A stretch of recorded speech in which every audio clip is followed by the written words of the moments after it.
धक्कादायक घटना, पुलावरून महिलेने नदी पात्रात उडी घेतली. गणेश घाटावरील दोघांच्या प्रसंगावधानामुळे वाचले महिलेचे प्राण. भिवंडी तालुक्यातील कोणगाव येथे आज धक्कादायक घटना घडली. कोणगावच्या पुलावरून एका महिलेने खाली वाहत्या पाण्यात उडी घेतली. मात्र त्याच वेळी गणेश घाटावर दशक्रिया विधी सुरू होता. प्रसंगावधान राखत घाटाची देखरेख करणारे माजी उपसरपंच पांडुरंग कराळे आणि सामाजिक कार्यकर्ते निलेश म्हात्रे यांनी क्षणाचाही विलंब न करता प्रसंगाचे गांभीर्य ओळखून तातडीने पाण्यात उडी घेतली आणि महिलेपर्यंत पोहोचून तिचे प्राण वाचवले. या धाडसी कार्याची दखल घेत ग्रामपंचायत कोणच्या वतीने स्वातंत्र्य दिनाच्या कार्यक्रमात पांडुरंग कराळे आणि निलेश म्हात्रे यांचा विशेष सत्कार करण्यात येणार आहे.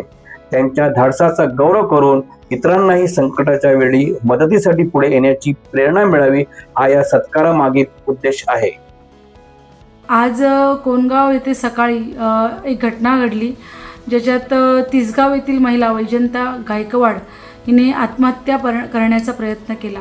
पुलावरून ज्यावेळेस तिने उडी मारली त्यावेळेस तिथे हजर असलेले आमचे कोणगावचे सुपुत्र श्री पांडुरंग कराळे आणि निलेश म्हात्रे यांनी मोठ्या मनाने आणि कर्तबगारीने पाण्यात उडी मारून त्या महिलेचा जीव वाचवला. कोणगाव ग्रामपंचायतीला आज अशा आपल्या सुपुत्रांचा खूप अभिमान आहे आणि मी त्यांचा खूप खूप हार्दिक अभिनंदन करते. आज त्यांनी जे कामगिरी केले ती सलाम करण्याजोगती आहे. कोणगाव ग्रामपंचायततर्फे 15 ऑगस्टला श्री पांडुरंग कराळे आणि निलेश म्हात्रे यांचा सत्कार करण्यात येईल असं मी कोणगाव ग्रामपंचायतच्या सरपंचाच्या वतीने आणि कमिटीच्या वतीने जाहीर करते. मी शैलेश पाटील, शिव चोरोबा सामाजिक संस्थेचा पदाधिकारी. आज येथे कोण खाडीलगत एक खूप मोठी घटना घडली. एक 30 गावची महिलाने ब्रिजवरून उडी मारली, परंतु आमच्या कोणगावचे धाडसी सुपुत्र पांडुरंग कराळे व निलेश म्हात्रे यांनी धाडस दाखवून त्या पाण्यामध्ये त्वरित उडी मारून त्या महिलेचे प्राण वाचवले.